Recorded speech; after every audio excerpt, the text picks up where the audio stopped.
Ito po ang ating Ergo Baby Adapt Carrier. So this is good for newborn up to 20 kg na po ito. Ayan. So this is mesh type. This already washed and ready to use na po. Okay? So this is selling low. And dahil meron po siyang fade. Ayan. Okay? So ito po yung details po niya one by one. So ito yung kanyang body. Okay? So this color blue dapat. Medyo nag-light fade siya. Kaya as you can see, ayan.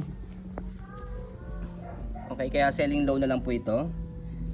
Sa mga naghanap ng mommy, daddies na gusto ng Ergo Baby, authentic, legit, ayan, and then budget meal, ito. Okay, so ito yung kanyang hood. May lagayan siya rito. Ayan. And then, sa maselan. so hindi po ito pwede sa maselan, ha. Ayan, inuunahan na po namin po kayo. Ayan. Sa mga budget meal parents lang po ito na gusto ng legit. Ayan. So ito yung kanyang headrest.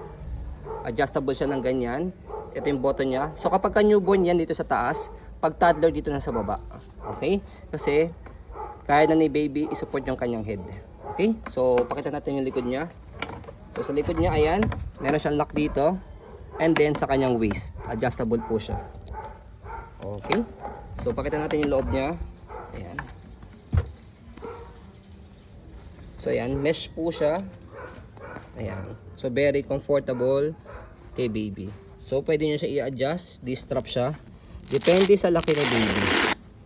Ayan. Okay. Makikita nyo po rito yan by inches. And then ito yung kanyang tag. To make it sure na original siya. Authentic. Ayan. Okay. So ayan.